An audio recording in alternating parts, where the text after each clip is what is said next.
रवि लामिछाने आज संविधान दिवसमै छुट्नुहुन्छ कि भन्ने कतिको पूर्व अनुमान थियो, त्यो फेल खायो। तर रवि लामिछानेलाई सधैँभरिको लागि तपाईँले हिरासत जेलभित्र कैद गर्न सक्नुहुन्न। रवि लामिछानेबारे नाना थरी कुरा योभन्दा अगाडि अहिलेको हालको प्रधानमन्त्री सुशीला कार्कीले पनि भन्नुभएको थियो कि रवि लामिछानेलाई राजनीतिक प्रतिशोध साध्यको हो, उसको केही गल्ती छैन भनेर उहाँले पहिले भनिरहन्छ। अहिले हाल आफै पनि प्रधानमन्त्री हुनुहुन्छ नि, के सुशीला कार्कीले रवि लामिछानेलाई रिहा गर्न सक्छन्? यस्तो छ, सुशीला कार्की भनेको कुनै समय सर्वोच्च अदालतको प्रधान न्यायाधीश वा प्रधानमन्त्री मात्रै होइन, नेपालको इतिहासमा उहाँले 2वटा कीर्तिमान रेकर्ड कायम गर्नुभएको छ। First time in Nepalese history पहिलो महिला प्रधान न्यायाधीशको सम्मानित इतिहास रच्नुभयो। दोस्रो, उहाँ महिला प्रधानमन्त्रीको रूपमा पहिलोचोटि नेपालमा आफ्नो नाम लेखाउनुभयो। तर रवि लामिछानेप्रति उहाँको सफ्ट कर्नर थियो। त्यतिखेर उहाँ नागरिकको रूपमा हुनुहुन्थ्यो, भूतपूर्व प्रधान न्यायाधीश, अब प्रधानमन्त्री हुनुभएको छ। म त मेरो आफन्त हो नि रविजी, मेरो आमाको मामाको छोरा, मेरो बुढो मावली। म त दैनन्दिन तत्काल उहाँको रिहाई होस् भन्ने चाहने मान्छे। समय, परिवेश, परिस्थिति हेर्नुपर्छ होइन। रिहाई भने एकै रातमा एकैचोटि नहुन सक्छ। त्यसकारण अब हेर्दै जाउँ। तर एउटा कुरो चाहिँ रवि लामिछानेको लागि असहज अनुकूल स्थिति आयो। अब कतिपयले बिल्ला गरे, खिसी उडाए होइन। रवि लामिछाने सुइँकुच्चा ठोकेर भागे। एउटा कुन चाहिँ फिल्ममा त्यो प्रकाश राजले चाहिँ वान्टेड हो कि कुन चाहिँमा हो, अब ठ्याक्क जेलको त्यो पाइपबाट छिरेर उनी बाहिर निस्किन खोज्छन्, हेर्दा त समुद्रै समुद्र, फेरि निराश भएर ढकनी लगाउँछन्। रवि लामिछानेको त्यस्तै भयो भनेर पनि ट्रोल बनाएका छन्। तर रवि लामिछानेले कसैलाई बलात्कार गरेका छैन, हत्या गरेका छैन। त्यस कारणले अब प्रशासनिक कुराहरू सर्वोच्च अदालत डढेको छ। उहाँको प्रक्रिया त झन् पछाडि डिले भयो नि। कतिपयले के भनेका छन् भने यो रविलाई छुटाउनको लागि रवि लामिछानेको फाइल जहाँ जहाँ छ त्यहाँ अगुवाई गरे भनेर। यदि त्यस्तो हो भने त्यो बहुत दुर्भाग्यपूर्ण हुन्छ, किनभने रविजीको मुद्दा झन् डिले हुने भयो नि त। फाइल भइदिए भए फटाफट अगाडि बढ्न सक्थ्यो होइन। अब नभएपछि त फेरि नयाँ एभिडेन्स जुटाउनु पऱ्यो, फाइल जुटाउनु पऱ्यो। त्यसकारण म तपाईँलाई के भन्छु भने तावाको माछा भुङ्रामा भने जस्तो अवस्था नहोस्। सुमना श्रेष्ठको हेर्नु त घर न घाटको स्थिति भयो। सुमना श्रेष्ठले चाहिँ राजीनामा दिनुको कारण चाहिँ के जस्तो लाग्छ? अब सुमना श्रेष्ठको राजीनामा त अब बालेन शाहले पार्टी खोल्नुहुन्छ त्यसमा जान्छु भनेर उहाँले आँटेको हो। तर अब चोक्टा खान गएकी बुढी झोलमा डुबेर मरी। अब अर्को अब बालेन शाहको सवालमा उहाँलाई कति सम्मानजनक स्थान दिनुहुन्छ। उहाँको चाहना थियो होला क्याबिनेट मन्त्री खानी, त्यो पनि सम्भव भएन होइन अहिले तत्काल। अब पनि नचेत्नी हो अरे, आकाशको राउ पातालको केतु, एकचोटि नपरी कसरी चेतु। अब आइसके हर्क साम्पाङ, बालेन शाहको जेनेरेसन आइसक्यो। त्यसकारण अब मान्छेलाई एउटै कुरो प्रतीक्षा छ, बालेनले खोलेको पार्टी कस्तो होला। बालेनले पार्टी खोल्छन् मलाई त्यस्तै लाग्छ। अहिले उहाँले ट्रायल गरिरहनु भएको छ होइन। बालेन शाह अहिलेको समयमा भलै अब हर्क साम्पाङ र बालेन शाहको अहिले गाँड कराको बुढी फराफोर टग अफ वार भएको छ। तर पनि उनीहरू सारा नेपालीले चाहेको नै बालेन शाह, रवि र हर्क एकजुट भएर युवा एकजुट भएर चाहिँ ल्याउन चाहेको थिए सबैजनाले। तर त्यो त सपना सारा चकनाचुर भयो नि त। जेनजीको आन्दोलन पश्चात सबै विक्षिप्त भएको छ यहाँ। अब जेनजी जेनेरेसनको मेन्टर अर्थात् त्यसको माइबाप बालेन शाह जस्तो देखिए। बालेनको आह्वानमा जेनजीहरूले आन्दोलन छेडेका हुन् होइन। भलै बालेनजीले म जेनजी होइन भनेर आन्दोलनमा जान अस्वीकार गर्नुभयो तपाईँको तर उहाँको काफी मोरल सपोर्ट रहेको थियो। र बालेन शाह अहिले पनि एउटा पावरमा भएको व्यक्ति हो। बालेन शाहले चाहेको भए जुनसुकै मन्त्रालय रोजेर लिन सक्नुहुन्थ्यो। सुशीला कार्कीजी प्रधानमन्त्री हुने कुरोमा दुविधा थिएन। बालेन शाह स्वयंले त्यो मार्ग प्रशस्त गर्नुभएको थियो। उहाँले आफ्नो सल्लाहकारलाई गृहमन्त्री बन्नुभयो भन्ने बित्तिकै ओम प्रकाश रियालजीलाई उहाँ त किङ मेकर हो। त्यसकारण उहाँलाई कुनै पनि समस्या थिएन। सवाल के भयो भने बालेन शाह हर्क साम्पाङ रिसाउनु भयो। रवि लामिछाने बालेन शाह हर्क साम्पाङ एक भएर देश जनता विकास समृद्धिको पक्षमा अगाडि बढ्नुपर्छ, पछाडि हट्नु हुँदैन, युवाहरूको प्रतिनिधित्व गर्नुपर्छ, जेनजी जेनेरेसनको भावना र विचारलाई समेट्नुपर्छ भनेर हामी पनि लागेको। तर अब हर्कजीलाई एउटा भ्रम वा यथार्थबोध के भयो कुनै उहाँले के सोच्नु भने मेरो मार्गको सबभन्दा ठुलो बाधा भनेको यही बालेन शाह भए, यिनको कारण मैले गृहमन्त्री पाइनँ। अब गीत गाउँदै आउनुभयो, टिकटक बनाउँदै, फेसबुक स्ट्याटस हाल्दै काठमाडौँसम्म 500 किलोमिटर गाडी दौडाएर 120 को गतिमा आइपुग्नुभयो। सेनापति कहाँ जानुभयो, कफी खानुभयो। अब उहाँले वास्तवमा भित्र गएर म प्रधानमन्त्री हुन्छु भन्ने दाबी पेश गर्न पाउँदा नपाउँदै सम्माननीय प्रधान सेनापतिज्यूले बाटो बन्द गरिदिनु भयो। प्रधानमन्त्रीबाट बालेनजीले पनि सुशीला कार्कीको नामलाई ठप्पा लगाइसक्नुभयो, टाँचा लगाइसक्नुभयो। अब हजुरले पनि सहयोग गर्नु पर्यो भन्ने बित्तिकै उहाँको नौनारी फत्रके गलो, ओठतालको खङ्ग्राङै सुक्यो। त्यसपछि उहाँको दौडधुप भयो गृहमन्त्री वा कुनै मन्त्री खानको लागि। अब उहाँलाई के लागेको छ भने गृहमन्त्री म बन्न नपाउनुको कारण बालेन शाह हो भन्ने छ। अब बालेन निकटका फेरि मिडियाहरू पछ्याउनुहुन्छ, उनीहरूको फेसबुक प्रोफाइल पछ्याउनुहुन्छ, पेज पछ्याउनुहुन्छ भने बालेन शाहले उनलाई श्रम मन्त्रीको रूपमा पनि देख्न चाहेनन् भन्ने छ। अब अहिले फेरि म त तपाईँलाई अनकन्डिसनल लभ गर्छु, म त एकदम वान साइडेड लभ गर्छु, तपाईँले गाली गरे पनि कोही बात छैन भनेर बालेनजीको आइरहेको छ स्ट्याटस भन्ने बित्तिकै यहाँ एउटा रोमाञ्चक दोहोरी जस्तो देखिया छ। अब हर्क साम्पाङले ल आइज तर म कार्यकारी जुधौँ भिडौँ, यदि मैले हारेँ भने तेरोमा म हलिगोठामा बस्छु, यदि तैँले हारिस् भने म कहाँ बस्नु भन्ने च्यालेन्ज गर्नुभएको छ। म भन्न चाहन्छु हर्क साम्पाङजी, तपाईँले बालेन शाहसँग पङ्गा लिने होइन, टक्कर लिने होइन, मिलेर जानुहोस्, गाड कोराक गर भुँडी फोराफोर नगर्नुहोस्, भडास नउतार्नुहोस्। मेरो त सुझाव छ तपाईँहरू दुईजना मिलेरै पार्टी बनाउनुहोस्, रविजीसँग पनि सहकार्य गर्नुहोस्। आलो पालो गरेर म प्रधानमन्त्री हुन्छु भनेर छिनाझाप्टी गर्ने भन्दा पनि आलो पालो राज्य सम्हाल्नुहोस्, अगाडि बढ्नुहोस्। अब त्यसकारण उहाँहरूको अहिलेको झगडा मलाई अस्वाभाविक लागेको छ। खास झगडा हुनुको कारण भनेकै बालेन शाह बाधक भयो भन्ने नै भ्रम हो त हर्क साम्पाङलाई। मिसअन्डरस्ट्यान्डिङ भयो। उहाँलाई के भयो भने आफ्नो सल्लाहकार उहाँले बनाउनु भयो, मलाई बनाउनु भएन भन्ने उहाँको पर्यो। तर उहाँले के बुझ्नुपर्छ भने अहिले मन्त्रीमण्डलमा भएकाहरूले चुनाव उठ्ने छैनन्, उनीहरू सक्रिय राजनीतिमा आउने छैनन्। विदेशी एजेन्ट हो नै भनेर म भन्दैछु यो सबको कारण सुशीला कार्कीज्यूले पनि उहाँलाई अहिले ल्याएर किन बिटु ल्याउने, कुलमानजी पनि चुनाव उठ्नुहुन्न, अब अहिले मन्त्रीमण्डलमा रहेका टेक्नोक्राट ब्युरोक्राट्सहरू त नउठ्ने भइहाले भनेर उहाँले हर्क साम्पाङजीको ढोका बन्द गरिदिए अवस्था हो। किनभने सक्रिय राजनीति गर्नेलाई त बाधा अड्काउ फुकाउनु पर्यो। अब मेरै कुरा गर्नुहुन्छ भने मलाई प्रस्ताव नआएको होइन, आयो। मेरो उहाँसँग पहिलेदेखि सम्बन्ध थियो, सूचना तथा सञ्चार मन्त्री अथवा केही मन्त्री हुन म सक्थेँ। तर मलाई पनि त्यही शर्त आयो, चुनाव लड्न नपाइने, लगभग राजनीतिबाट हात धुनुपर्ने भएपछि ए बाबा भोलि हामी त्यस्तै पराउने देश चलाउँछौँ, मन्त्री प्रधानमन्त्री हुने आकाङ्क्षा इच्छा बोकेको देश जनता विकास समृद्धिको लागि केही गर्ने होइन, भोलि पार्टी प्रमुख हुने सपना देखे मान्छेले अब राजनीतिक छोड्ने शर्तमा त मन्त्री खाँदैन। मलाई राजदूत मन्त्री अथवा केही तपाईँ बस्नुपर्छ भनिएको छ, तर मेरो पनि बटम लाइन त्यही हो। त्यसकारण हर्क साम्पाङज्यूलाई ठिकै छ।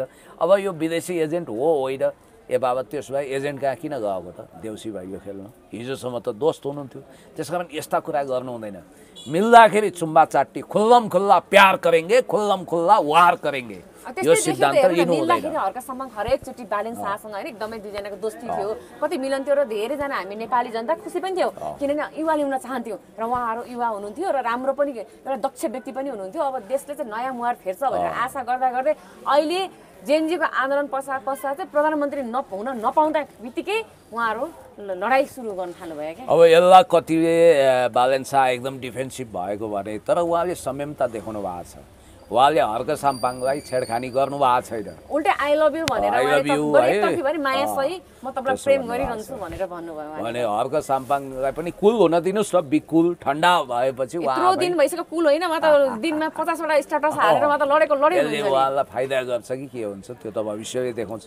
हर्क साम्पाङलाई सर तपाईँ के सुझाव दिन चाहनुहुन्छ? अहिले पनि म तपाईँलाई भन्छु, हर्क साम्पाङज्यू तपाईँ चुनाव लडेर आउने मान्छे हो। म प्रधानमन्त्री हुन्छु भनेर सपना देख्ने, मार्टिन लुथर किङको भाषामा भन्नुपर्दा आई हेभ अ ड्रिम भनेर अगाडि बढ्ने हर्क साम्पाङले अहिले मन्त्री खाएर कुलमानजी जस्तै चुनाव नलड्ने, राजनीति नगर्ने त्यो खालको परिबन्धमा पर्नु हुँदैन। उहाँ पार्टी जन्माउनु प्रसव वेदना खप्दै हुनुहुन्छ, पार्टी जन्माउनुहोस् होइन, उहाँ त मिलेर जानुपर्छ। बालेन शाहसँग मिल्नुको विकल्प छैन भन्छु, मिल्नुहोस्, अगाडि बढ्नुहोस्।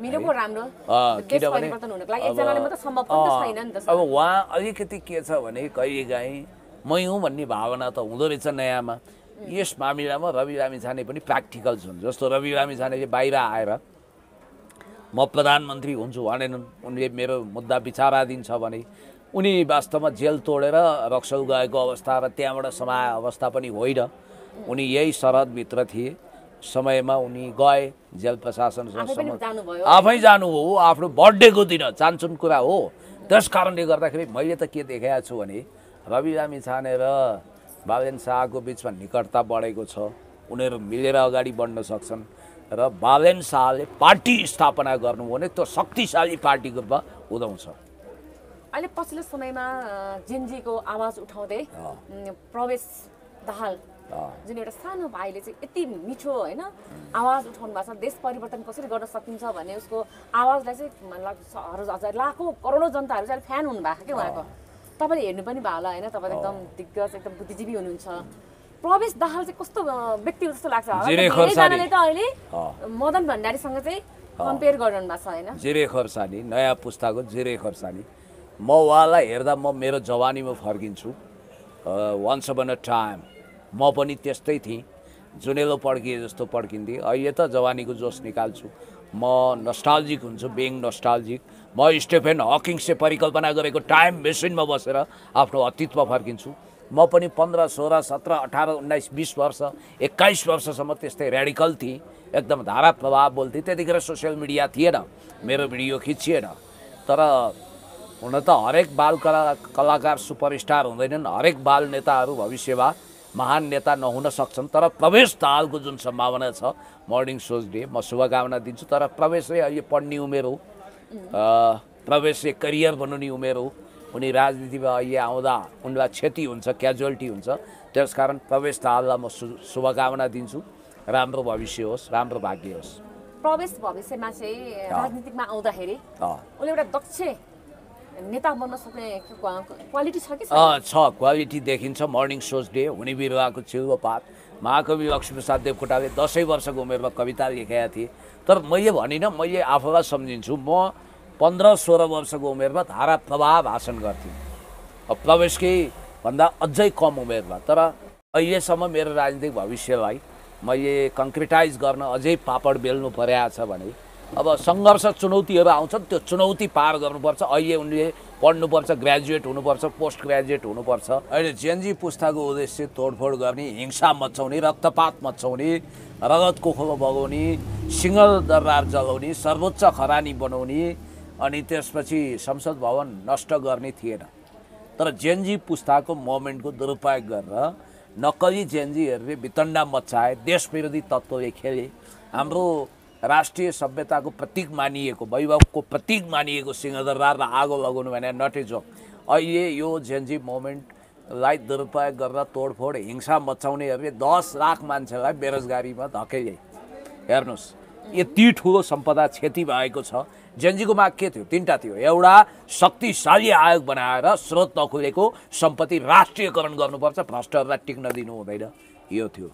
दोस्रो, बन्द भएको सामाजिक सञ्जाल, फेसबुक, युट्युब, ट्विटर लगायत सबै सञ्जाल सुचारू गरियोस्। तेस्रो, मुलुकमा शक्तिशाली कार्यकारी बनाउनको निम्ति प्रत्यक्ष निर्वाचित कार्यकारीको व्यवस्था संविधानमा गरियोस्। यो 3टा माग लिएर उनीहरू गए। अब अघिल्लो दिन सुदन गुरुङ भोलिन्टियर थिए, स्वयंसेवक थिए, पानी बाँड्न गएका थिए। जेनजी मोमेन्टका युवाहरूले हामी फुल पनि टिप्दैनौँ होइन, कतै तोडफोड गर्दैनौँ, हिंसा गर्दैनौँ भनेर एउटा नैतिक कोड अफ कन्डक्ट अर्थात् आचार संहिता बनाएका थिए। त्यस्तो शान्तिप्रिय बुद्धवादी जेनजीभित्र घुसपैठ गरेर कसले हजार घर जलायो, तोड्यो। जस्तो उदाहरण दिन्छु, राष्ट्र मन्त्रीको भनेर घर खरानी बनाइयो। तर त्यो घर त स्रोत नखुलेको सम्पत्ति थियो भने त्यसलाई राष्ट्रियकरण गरेर सरकारी गेस्ट हाउस बनाउन सकिन्थ्यो नि होइन। त्यहाँ कतिको पैसा जले सुन जले भनियो, त्यसलाई त जफत गर्न सकिन्थ्यो नि भोलि स्रोत नखुलेपछि। यो मौका हामीले गुमायौँ। अनि त्यसपछि मिनबहादुर गुरुङ जस्तो राष्ट्रिय उद्योगपतिको ढाड बाँध्ने गरी 13वटा भाट भटेनी यिनीहरूले खरानी बनाए। त्यसले कसलाई फाइदा दियो? हजार मान्छेले रोजगारी गुमाएका छन् त्यही भाट भटेनीमा मात्रै। कति मान्छे मरे, अब 80 जना जतिको शहादत भयो। त्यसकारणले गर्दाखेरि जेनजी मोमेन्टको दुरुपयोग गरेर नेपालको अर्थ राजनीतिक लाइफलाइन ध्वस्त पार्नेहरूले के बुझेका छैनन् भने जेनजीको मोमेन्ट पवित्र थियो र उनीहरू नेपाल विरोधी थिएनन्। तर यसमा देशी विदेशी प्रतिक्रियावादी दक्षिणपन्थीहरूले घुसपैठ गराएर नेपाललाई कमजोर बनाए। सर, एउटा भर्खरै काङ्ग्रेसको चाहिँ प्रेस वक्तव्य सार्वजनिक गर्नुभएको छ। पूर्व प्रधानमन्त्री एवं नेपाली काङ्ग्रेसका सभापति शेरबहादुर देउवाको सचिवालयले भन्यो बुढा नीलकण्ठको निवासमा पैसा भेटेको भन्ने समाचार झुटो हो, बदनाम गर्न खोजियो भनेछ। साँच्चै के बदनाम गरिएको हो त सर? अब एउटा कुरा के छ भने नेता त्यति मूर्ख नहोलान् जसले घरभरि पैसा राखुन्। घरमा पैसा राख्नु भने आफूलाई खतरा निम्ताउनु हो। शेरबहादुर जस्तो चतुर मान्छेले घरभरि पैसा राखेनन् होला, म पनि विश्वास गर्छु।